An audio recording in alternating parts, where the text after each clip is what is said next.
जवानी है। जय जय श्री राम, जय जय श्री राम, जय जय श्री राम, जय जय श्री राम। आज के हमारे इस हिंदू मंडल केंद्र आधारित हिंदू सम्मेलन करने के पीछे का कारण क्या है? तो पहले हमको जानना पड़ेगा कि हम हिंदू तो हैं लेकिन हिंदू बनना है। और संघ के 100 वर्षों की यात्रा में संघ ने कौन कौन से पड़ाव किए और 1000-1200 वर्षों में जो हमने खोया है उसका भी मैं 30-40 मिनट में आपके बीच में मोटा मोटा भाग बताऊंगा।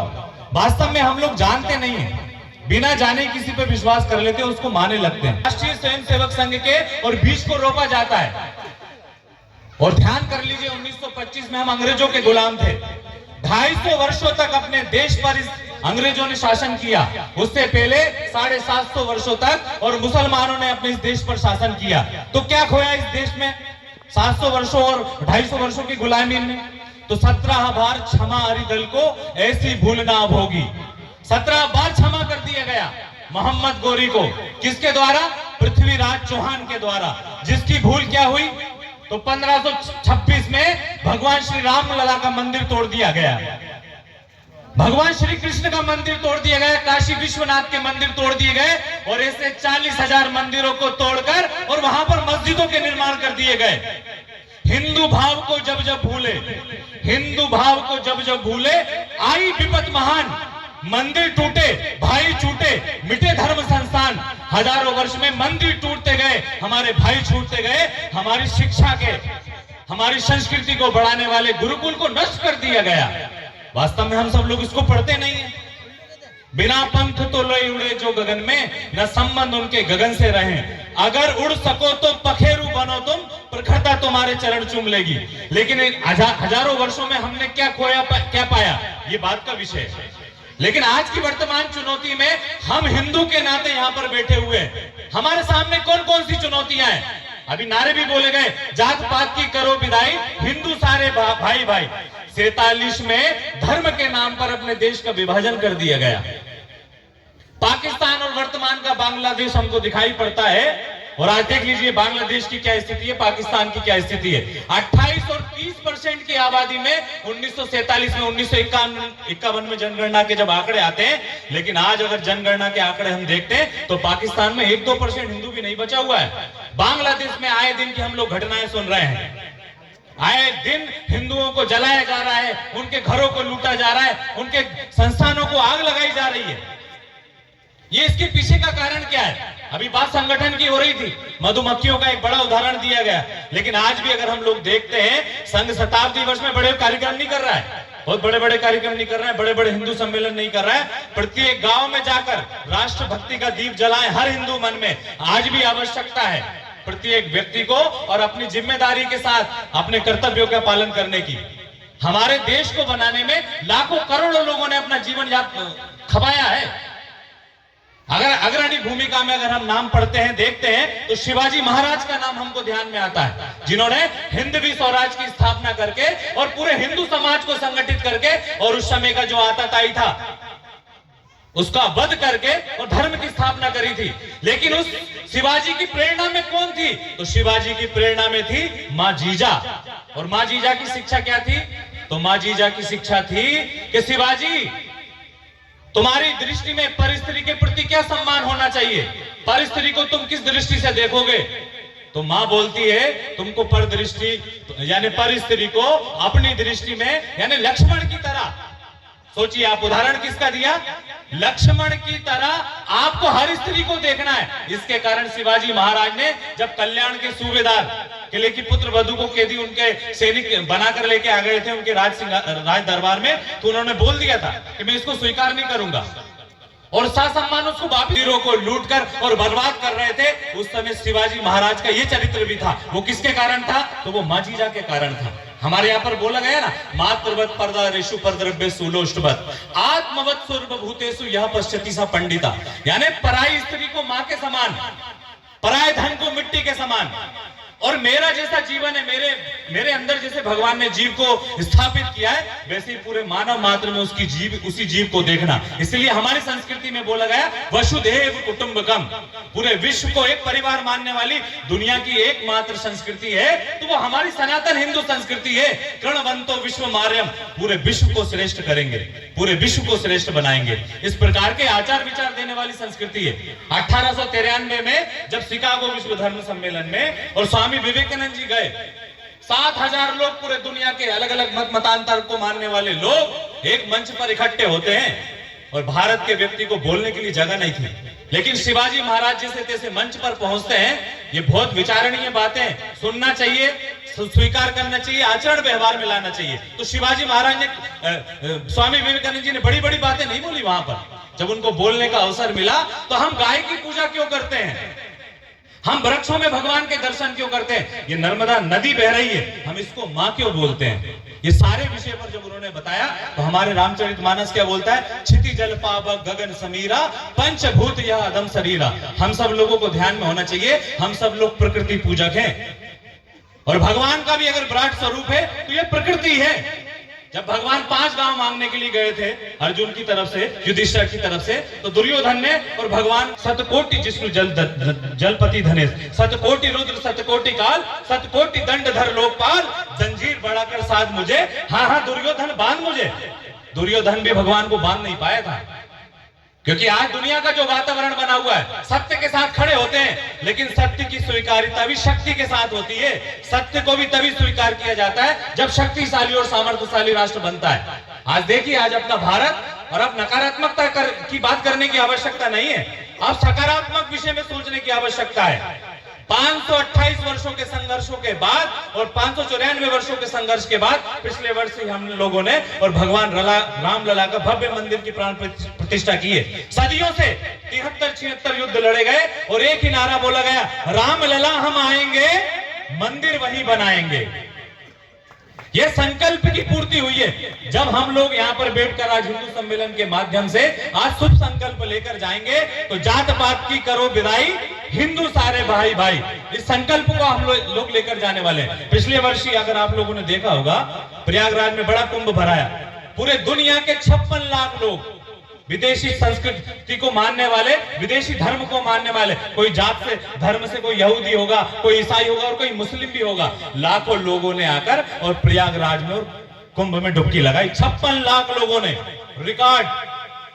लोगों ने तलवार की नोकों पे धर्मांतरण किया होगा, लेकिन हमारी संस्कृति कभी भी तलवार की नोक पर या जबरदस्ती के आधार पर धर्मांतरण नहीं करती। तो किसी कवि ने लिखा ना कि आज विदेशी आते हैं आकर हिंदू बन जाते हैं, आज विदेशी आते हैं आकर हिंदू बन जाते हैं, ओम नाम जपते जपते भक्ति में रम जाते हैं। त्याग तपस्या क्या होती है, साधु सा तप कर देखो। त्याग तपस्या क्या होती है, साधु सा तप कर देखो। शांति कितनी मिलती है, तुम ओम नाम जप कर देखो।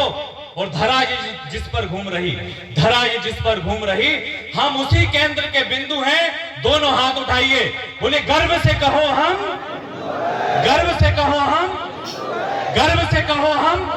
अब समय आ गया है एक होने का, अब समय आ गया है अपनी संस्कृति को आत्मसात करते हुए अपने देश, अपने समाज और अपने राष्ट्र को पुनः परम वैभव पर पहुंचाने का। यह हिंदू सम्मेलन सिर्फ कार्यक्रम मात्र नहीं है, यह हिंदू सम्मेलन हम सब लोगों के लिए प्रेरणा है। यह हिंदू सम्मेलन हम सभी लोगों को संगठित करने का एक मार्ग है। अगर अब भी नहीं जगे तो आने वाली पीढ़ियां हमको गाली बकने वाली है। अब भी अगर हम सब लोग संगठित भाव से एक होकर एक पद को स्वीकार नहीं किया तो आने वाला समय बड़ा कठिन है। शास्त्र के साथ शस्त्र की भी पूजा करना पड़ेगी। अभी कुछ ही दिन पहले जब संघ के पथ संचलन निकले शताब्दी वर्ष को लेकर, तो निम्बाराम जी क्षेत्र प्रचारक है राजस्थान, क्योंकि संपत्ति की भी अगर रक्षा करनी है तो बिना शास्त्र के नहीं होती, बिना शस्त्र के नहीं होती। शास्त्र भी है और शस्त्र भी है, इसलिए बोला गया शस्त्र धारकम शास्त्र धारकम, शस्त्र शास्त्र धारकम भवतो भारतम। हमको याद करना पड़ेगा महाराणा प्रताप को, हमको याद करना पड़ेगा गुरु गोविंद सिंह जी के उन संस्कारों को। पिछला महीना निकला अभी 20 दिसंबर से लेके 30 दिसंबर के बीच इन 7-8 दिनों में, और गुरु गोविंद सिंह जी ने अपने 4 बच्चों को इस देश पर न्यौछावर कर दिया। अगर पढ़ेंगे तो ध्यान में आएगा, लेकिन आज हम देख क्या रहे हैं, हमारी दृष्टि किधर जा रही है? सोचिए, 7 और 9 वर्ष की आयु जोरावर सिंह और फतेह सिंह की जिंदा दीवारों में चुनवा दिया गया। ये बेचारणीय बातें शायद हम अपने बच्चों को नहीं बताते हैं। इसलिए माता बहनों, आपका विशेष कर्तव्य है, क्योंकि महाराजा दशरथ का जब युद्ध में रथ का पहिया टूट गया था, तो महाराजा दशरथ को भी युद्ध से सकुशल बचाने वाली माता कह गई थी। उस समय भी शस्त्र की विद्या जानती थी आप लोग। आप कमजोर नहीं है, आप साक्षात दुर्गा हैं। अभी हम लोगों ने वंदे मातरम बोला है, तो गुरु गोविंद सिंह जी के संस्कार देखिए, माता गुजरी के संस्कार देखिए आप। हमारे भी बच्चे, हम सब लोगों का जन्म भी सामान्य, जैसे शिवाजी महाराज का हुआ, गुरु गोविंद सिंह जी का हुआ, वैसा हम सब लोगों का जन्म हुआ है। लेकिन उसको गढ़ने वाली माता जीजा थी, माता गुजरी थी। और राम को भी जन्म देने वाली और मां कौशल्या थी, और कृष्ण जी का लालन पोषण करने वाली भी और यशोदा मैया थी। 7 और 9 वर्ष की आयु में उनके सामने शर्त रखी गई। क्या शर्त रखी गई? कि आप अपना धर्म छोड़ दीजिए, मुसलमान धर्म स्वीकार कर लीजिए। लेकिन 7 और 9 वर्ष की आयु के बहुत छोटे से बच्चे, यहां पर बड़ी मात्रा में 7 और 9 वर्ष की आयु के बच्चे बैठे हुए हैं। संस्कार देखिए आप माताओं के। बोला हम अपने धर्म में मरना स्वीकार करते हैं, लेकिन अपना धर्म नहीं छोड़ेंगे, निज धर्म नहीं छोड़ेंगे। तो क्या बोला है कि उन वीरों की संतान है हम, आरों से जिनके शीश कटे, जिनके 2 बच्चे चुने गए, दीवार में फिर भी डटे रहे। और गुरु गोविंद के बच्चों की तरह हम अपने शीश कटा देंगे, जीवन की भेंट चढ़ा देंगे, माता का मान बढ़ा देंगे। वैसे संस्कारों की आज आवश्यकता है। महाराणा प्रताप की बात करते हैं। महाराणा प्रताप के अनेकों भाई लोग और मुसलमान शासकों के साथ युद्ध कर रहे थे, अकबर के साथ मिल गए थे। लेकिन महाराणा प्रताप ने जंगल में घास की रोटियां खाना स्वीकार करी, अकबर के सामने आके सर नहीं झुकाया। अकबर ने शर्त रखी, एक बार मेरे दरबार में आके महाराणा प्रताप मुझे राजा स्वीकार कर ले, जितना लूटा है मैं वापिस कर दूंगा। स्वाभिमान की पराकाष्ठा देखिए महाराणा प्रताप की। वह मुकुट जो तेरा प्यारा मां राणा ने जिसको दिया नहीं, सर्वस्व भी अपना लुटा दिया पर मस्तक नीचा किया नहीं। और हम भी संतान उन्हीं की हैं, वह मुकुट तुम्हें पहना देंगे, जीवन की भेंट चढ़ा देंगे, माता का मान बढ़ा देंगे। वास्तव में हमको संस्कार देने वाली संस्थाएं खत्म हो गई, क्योंकि भगवान श्री राम को भी, और जब उनके गुरु मांगने के लिए आए, उनसे गुरु आए थे उनको मांगने के लिए, शस्त्र विद्या में कौन से गुरु ने उनको निपुण किया था? विश्वामित्र जी। तो राम जी, महाराजा दशरथ उनको देख के विचलित हो गए कि हजारों वर्ष, 60,000 वर्ष, यानी उनकी आयु उस समय 60,000 वर्ष थी। 60,000 वर्ष की आयु हो गई है, तब मुझे पुत्र रत्न की प्राप्ति हुई है, और तुम इस राम को मेरे सामने से ले जाओगे तो मेरा जीवन कैसे चलेगा? आज माओ के मन में भी ममताएं जाग जाती है, जब बच्चा कहीं अपनी देश की सीमाओं पर सैनिक के रूप में जाता है, अन्य प्रकार से देश की सेवा करने के लिए जाता है, ममता आ जाती है। लेकिन विश्वामित्र जी ने क्या बोला? हे राम। वशिष्ठ जी ने बोला, हे राम, अगर तुम राम को और गुरुकुल नहीं पहुंचाओगे, विश्वामित्र जी के साथ नहीं पहुंचाओगे, तो राम के जीवन में जो आवश्यक गुण चाहिए वो गुण नहीं आ पाएंगे। हम राम को भगवान बोलते हैं, 10 भुजा वाले नहीं, वो सामान्य मनुष्य के रूप में उन्होंने यह देह धारण करी थी। और जैसे आवश्यक गुणों की आवश्यकता होती है, जो मनुष्य जीवन में आवश्यक गुण लगते हैं, वो सारे गुण उन्होंने अपने गुरु के श्री चरणों में बैठकर प्राप्त किए। हम भगवान श्री कृष्ण की बात करते हैं, तो भगवान श्री कृष्ण जन्म कहां पर हुआ था? गोकुल मथुरा में। पूज्य डॉक्टर केशव बलिराम हेडगेवार जी ने की, वो इन सारी बातों को लेकर की। जब हम अंग्रेजों के गुलाम थे, उन्होंने विचार किया बाल गंगाधर तिलक के साथ मिलकर, और उन्होंने जो है स्वतंत्रता की लड़ाई में भाग लिया, और 6-8 महीने का उनको कारावास हो जाता है। और उस कारावास में रहकर उन्होंने विचार किया, इतना वैभवशाली देश, इतनी प्राचीन परंपरा, इतने वीर वीरांगनाओं का देश, और मुट्ठी भर लोग आए और अपने देश को गुलाम बना लिया। इसके पीछे का कारण क्या है? ये कारण जानना चाहिए। बस इस कारण में राष्ट्रीय स्वयंसेवक संघ की स्थापना है। और जैसे ही बाहर निकले, उन्होंने बोले मेरे जीवन का एकमात्र उद्देश्य है हिंदू समाज का संगठन करना। और विजयदशमी 1925 के दिन राष्ट्रीय स्वयंसेवक संघ की स्थापना हुई। आज हम में से बहुत सारे लोग संघ को जानते होंगे, आरएसएस का नाम सुनते होंगे, लेकिन प्रत्यक्ष रूप से आरएसएस में आकर जो संघ जो गुणों की बात करता है हिंदू समाज में, जो गुणों का संवर्धन चाहिए, उन गुणों को लेकर हम लोग काम करते हैं क्या? आप में से आधे से ज्यादा लोगों को आरएसएस की शाखा नहीं पता होगी कि शाखा में सिखाया क्या जाता है। बात करते हैं राहुल गांधी जैसे लोग और बोल देते हैं कि संघ की शाखा में बम बनाना सिखाया जाता है। शायद हम जैसे भोले भाले लोग टीवी न्यूज पर अगर चैनल पर कोई बात सुनते होंगे तो भैया आरएसएस की शाखा में नहीं जाना है, वहां पर बम बनाने की ट्रेनिंग दी जाती है। एक बार जाकर तो देखिए कि संघ की शाखा में सिखाया क्या जाता है। संघ की शाखा में मैं हिंदू हूं, इस मातृभूमि के प्रति मेरे क्या कर्तव्य है, उन कर्तव्यों को लेकर ये संस्कार मेरे जीवन में चाहिए, वो संस्कार सिखाए जाते हैं। बातें करने से कुछ नहीं होगा। आज भी अगर हम लोग देखते हैं तो आज भी हमारे समाज में जातिगत भेदभाव है, छुआछूत है, ऊंच नीच है। आज भी हमारे समाज को और जातियों के नाम पर बांटने का लगातार प्रयास किया जा रहा है। अभी मैं माखन नगर के एक कार्यक्रम में था, एक वाल्मीकि की बस्ती में हम जब बैठक करने के लिए गए, 25-30 महिलाएं वहां पर इकट्ठी हुई। आप समझिएगा, अपने हृदय पे हाथ रख के विचारिएगा कि क्या पीड़ा होती है जब किसी को हम मंदिर जाने से रोकते हैं और किसी के बच्चे को जब शिक्षा नहीं दी जाती है। आप विचार करिएगा, हमारे हृदय की वेदना सबके हृदय में जागृत है। हम जैसा सोचते हैं वैसा सब सोचते हैं। वैसे जब मैं मंडल में बैठक ले रहा था, किया जाता है मंदिरों में नहीं चढ़ने दिया, सब में राम समाया है और कोई नहीं पराया है, सबसे कर लो प्रेम, कोई पराया नहीं है। इस प्रकार की स्थिति बनी और यही संघ स्थापना की पृष्ठभूमि है। आप विचार कर लीजिए, संघ ने 100 वर्ष लगा दिए, कई लोगों ने और अपना जीवन लगा दिया, कई जवानियां लगा दी इस देश को बनाने के लिए। देश में स्वतंत्रता की लड़ाई चल रही थी, कई युवा लोगों ने, वीर सावरकर, भगत सिंह, सुभाष चंद्र बोस जैसे लोगों ने और अपना जीवन आहूत कर दिया, काल कोठरियों में अपना जीवन बिता दिया कि रुको अभी लिखो नहीं इतिहास के लिए, एक पृष्ठ छोड़ दो सुभाष के लिए। ऐसे लोग भी थे जिनको नाम की चाह नहीं थी। शताब्दी वर्ष के सारे कार्यक्रमों में सहभागी होना है। संघ ने शताब्दी वर्ष में बड़े कार्यक्रम को आह्वान नहीं किया है। ये पंच परिवर्तन की बात की है। आज भी देखा जाता है, जैसे अभी दीदी ने बोला पापा की परियां, आज बड़े बड़े मोबाइल हमारी बेटियों के हाथ में दे दिए गए, लेकिन वो बच्चियां उस मोबाइल में देख क्या रही है, इंस्टाग्राम पर कौन सी रील देख रही है, व्हाट्सएप पर कौन सी स्टेटस डाल रही है, फेसबुक पर कौन सी पोस्ट कर रही है। और जब बाद में पता चलता है वही हमारी बच्ची कोई जिहादी के साथ, कोई पंचर जोड़ने वाले अब्दुल के साथ भाग जाती है, तब हमको ध्यान में आता है कि हमारे घर में सेंध लग जाती है। तो इसलिए हम सब लोगों को ये संघ ने जो पंच परिवर्तन का आह्वान किया है, उन पंच परिवर्तन के कार्यक्रमों में हम सब लोगों की भूमिका होना चाहिए। केवल सत्ता से मत करना परिवर्तन की आस, जागृत जनता के केंद्रों से होगा सबल समाज। हम सब लोगों को और जागृत होकर काम करना पड़ेगा।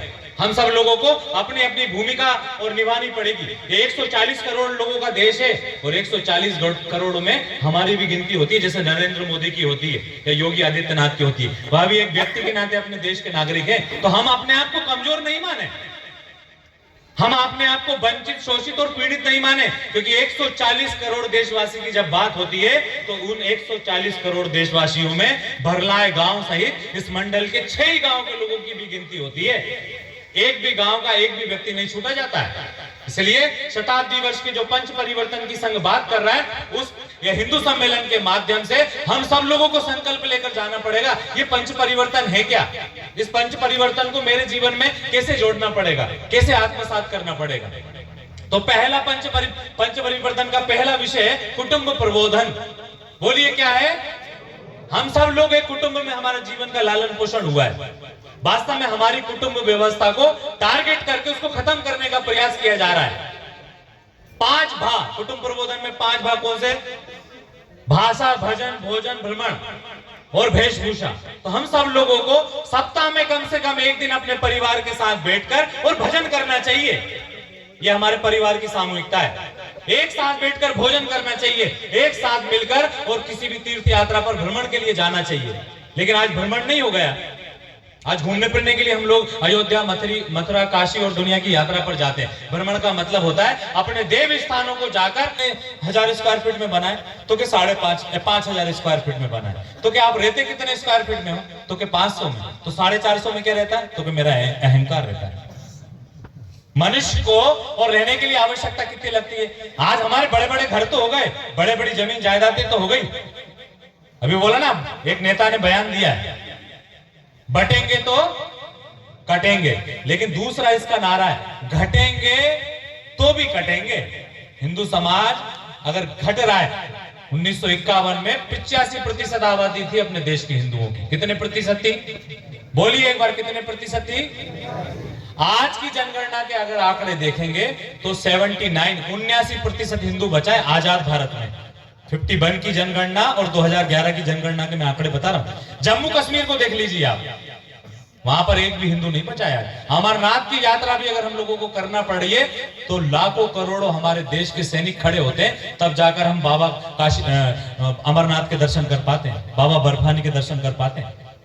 ये विचारणीय बातें। तो हमारे परिवार, हमारा कुटुंब जो है वो कमजोर हो रहा है। और जिस बच्चे का लालन पोषण कुटुंब में नहीं होता है, परिवार व्यवस्था में नहीं होता है, वो संस्कारवान नहीं बन सकता, वो गुणवान नहीं बन सकता, वो धर्म को स्वीकार करने वाला नहीं बन सकता। देखिए आज कई बच्चे किस दिशा में जा रहे हैं। इसलिए हमारा जो कुटुंब प्रबोधन की जो गतिविधि है, उन सारी बातों को आप सब लोग आत्मसात करिए।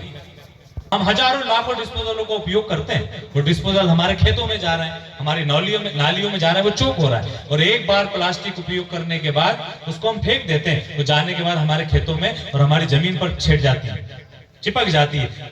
बारिश का पानी आता है तो वो जमीन में पानी को नहीं जाने देती है। सोच लीजिए आप, हमारे जल का जो स्तर है वो घटता जा रहा है। तो पर्यावरण की गतिविधि के साथ जुड़कर हमको ट्रिपल पी, पेड़, पानी, प्लास्टिक पर काम करना पड़ेगा। तो सामाजिक समरसता के लिए ये हिंदू सम्मेलन है। आज देखिए जातियों के नाम पर किस प्रकार का संघर्ष खड़ा किया जा रहा है। आप हम लोगों को पता नहीं है, वामपंथी और कम्युनिस्ट लगातार जाति का भेद फैलाकर और हिंदू समाज को तोड़ने का प्रयास कर रहे हैं। जाति के नाम पर बड़े बड़े और मोर्चे खड़े किए जा रहे हैं, जाति के नाम पर बड़े बड़े संगठन बनाए जा रहे हैं, ताकि हिंदू समाज फिर जातियों में बढ़ जाए। और हिंदू समाज जब जब जाति में बटा है, हिंदू समाज वहां पर टूटा है, अपना देश गुलाम हुआ है। इसलिए सामाजिक समरसता को लेकर आज यहाँ से संकल्प करके जाने का दिन है कि मैं मेरे मन, कर्म, वचन में किसी भी प्रकार का जातिगत भेदभाव नहीं रखूंगा, किसी भी प्रकार का भेदभाव नहीं करूंगा। मैं मेरे सहित मेरे परिवार के लोगों को भी मैं आग्रह करूंगा कि किसी भी प्रकार का जाति का भेदभाव, जाति का स्वाभिमान होना चाहिए, लेकिन अहंकार नहीं होना चाहिए। हम सब लोगों को सिर्फ अहंकार होना चाहिए तो अपने धर्म का, अपनी संस्कृति का, अपने पूर्वजों का। फिर नागरिक शिष्टाचार, तो हम जिस भारत में जन्म लिया है हम सब लोगों ने, उसके जो संविधान है, उसके कर्तव्य का हम सब लोगों को पालन करना चाहिए। आज हम लोग देखते हैं कि हमारी गाड़ी से लेकर जाते हैं, मोटरसाइकिल चलाते हैं, तो हजारों एक्सीडेंट भारत में रोज होते हैं, और उस एक्सीडेंट में मरने वालों की संख्या भी सबसे ज्यादा होती है। क्यों? मोटरसाइकिल चला रहे हैं लेकिन हेलमेट लगाकर नहीं जाते हैं, कार चला रहे हैं लेकिन सीट बेल्ट नहीं लगाते हैं। अगर आप सीट बेल्ट नहीं लगाएंगे तो एयरबैग जो आजकल गाड़ी में आते हैं जिससे आपकी सेफ्टी हो जाती है, वो नहीं खुलने वाले। इसलिए हम सब लोगों को नागरिक शिष्टाचार, इस देश के बनाए हुए प्रत्येक और नागरिक कर्तव्यों का मैं पालन करूंगा, प्रत्येक कानून का मैं पालन करूंगा। किसी भी प्रकार मेरे मन, कर्म, वचन से और किसी भी प्रकार का कोई और इस प्रकार का व्यवहार नहीं करूंगा जिससे मेरे देश को भाषा, स्व संस्कार, हम सब लोग एक गौरवशाली और संस्कृति के संवाहक हैं जिसको सनातन हिंदू संस्कृति बोलते हैं। और उस संस्कृति का हम सब लोगों को मान होना चाहिए। उस संस्कृति के जितने भी जीवन मूल्य हैं, उन सारे जीवन मूल्यों को आत्मसात करके और आज इस हिंदू सम्मेलन में हम सब लोग शुभ संकल्प लेकर जाएंगे और एक बार मेरे साथ फिर पुनः दोनों मुट्ठियां बांधेंगे। बोलिए भारत माता की वंदे वंदे, जय जय श्री राम, जय जय श्री राम, जय जय श्री राम। जात पात की करो विदाई, जात पात की करो विदाई, तेरा वैभव अमर रहे मां, हम दिन चार रहे ना रहे। जय श्री राम।